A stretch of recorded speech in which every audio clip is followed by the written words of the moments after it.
বিদায় লিজেন্ড, বিদায় মহাতারকা। ক্যারিয়ারের শেষ ম্যাচ খেলে ফেললেন নেইমার জুনিয়র। তাই তো ম্যাচ শেষে মাটিতে শুয়ে পড়ে অঝরে কাঁদলেন নেইমার জুনিয়র। ডিফেন্ডারদের ভুল, পেনাল্টি মিস, একের পর এক নাটকীয়তা। নেইমার জুনিয়রও করতে পারলেন না শেষ রক্ষা। হোল্যান্ডময়ের রীতিমতো শেষ মুহূর্তের নাটকীয়তায় ব্রাজিলকে রীতিমতো কাঁদিয়ে কেমন কোয়ার্টার ফাইনাল নিশ্চিত করল নরওয়ে। ব্রাজিলের এমন লজ্জাজনক বিদায়ের পরে তবে কি ক্যারিয়ারের ইতি টানলেন নেইমার জুনিয়র? বিস্তারিত জানতে ভিডিওটি না টেনে সম্পূর্ণ দেখার অনুরোধ রয়েছে। অতীতে নরওয়ের বিপক্ষে রয়েছে ব্রাজিলের দুঃস্মৃতি, তবে সেই দুঃস্মৃতি ভেঙে কি জয়ের দেখা পাবে ব্রাজিল? 16 ম্যাচে কে জায়গা করে নেবে কোয়ার্টার ফাইনালে, এমন সমীকরণে ভুলে ভরা ব্রাজিল। শুরুর 33তম মিনিটের ঘটনা, আক্রমণে নরওয়ে বল দখলে নিজেদের এগিয়ে রেখেছিলেন। ব্রাজিলিয়ানদের রক্ষণভাগ ভেদ করে গোল আদায় করে নিয়েছিল নরওয়ে। লাইসম্যান হাত উঁচু করলেন, রেফারি বাঁশি বাজিয়ে দিলেন।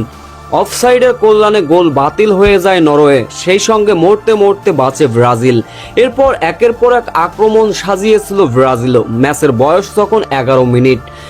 কুনাহাকে অবৈধভাবে ডিবক্সের ভিতর বাধা প্রদান করলেন, তাতে করে ফাউলের কল্যাণে প্ল্যানটি পেয়ে যায় ব্রাজিল। প্ল্যানটির শট নিতে আসলেন গুইমারেস। কেন ভিনিসিয়াস জুনিয়রকে দিয়ে ওই প্ল্যানটিটা মারা হলো না? ব্রাজিলিয়ান ভক্তদের এমনই প্রশ্ন ছুড়ে দিয়েছেন যখনই কিনা প্ল্যানটি থেকে গুইমারেস ইজি গোল মিস করলেন। তাতে করে হতাশার মাত্রা বেড়ে যায় ব্রাজিলের। প্রথমার্ধের অতিরিক্ত মিনিটে মাঝমাঠ থেকে 4-5 জনের মাথার উপর দিয়ে হোল্যান্ডের কাছে বল দেয়। বলটি হল্যান্ড শট নিতে না পারলেও 10 নম্বর খেলোয়াড় দারুণ শট নেন। আলেসন বেকার যেন গোলপোস্টটা আজ নিজের করে নিয়েছিলেন, অসাধারণভাবে গোলটা সেভ করলেন। তাতে করে প্রথমার্ধে দুই দলেরই ছিল হতাশা। গোল শূন্যই বিরতিতে যায় দুই দল। দ্বিতীয়ার্ধে এসে যেন আরো আক্রমণাত্মক ফুটবল খেলছিল ব্রাজিল। 58তম মিনিটে ভিনিসিয়াস জুনিয়র মাঝমাঠ থেকে বল পাস করলেন এনরিকের কাছে। অন ভার্সেস অন বল নিয়ে দৌড়ে যাচ্ছিলেন গোলের দিকে, কিন্তু এনরিক শেষ পর্যন্ত নিজের লক্ষ্যের দিকে ঠিক রাখতে পারলেন না, মাঠেই পড়ে গেলেন। তাতে করে গোল হবার সম্ভাবনা জাগলেও গোল করতে ব্যর্থ হয়েছিলেন এনরিক।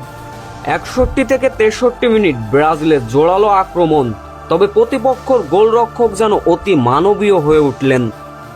66তম মিনিটে নিজেদের খেলার রণকৌশল পাল্টালো ব্রাজিল। রণকৌশল পাল্টাতে মাঠে নামানো হলো নেইমার জুনিয়রকে। 79তম মিনিটে আক্রমণে নরওয়ে বাঁ সাইড থেকে ভেসে আসা বল। ব্রাজিলের 3 জন ডিফেন্ডার থাকা সত্ত্বেও ওই 3 জনের মাঝখান থেকে অসাধারণ হেড করলেন হল্যান্ড। অসাধারণ হেড থেকে অসাধারণভাবে গোল আদায় করে নিল নরওয়ে। হল্যান্ডের এমন অসাধারণ হেডে গোল আদায় করার পর 1-0 গোলে এগিয়ে যায় নরওয়ে।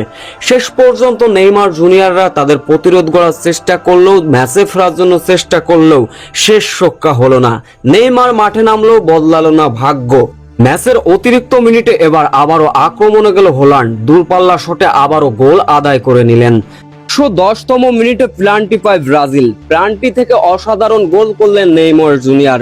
হয়তো ক্যারিয়ারে ছিল এটা তার শেষ গোল, তবে শেষ পর্যন্ত নরওয়ের কাছে 2-1 গোলের ব্যবধানে হারে ব্রাজিল। তাতে করে বিশ্বকাপ থেকে বিদায়। ম্যাচ শেষে অঝরে কাঁদলেন নেইমার জুনিয়র। নিজের সামর্থ্যের কিছুটাও দিতে পারলেন না। ইনজুরির সঙ্গে যেভাবে লড়াই করছেন নেইমার জুনিয়র, এটা নিঃসন্দেহে তার জন্য ছিল বিশ্বকাপের শেষ ম্যাচ। তাই তো বা এমন অঝরে কাঁদলেন নেইমার জুনিয়র।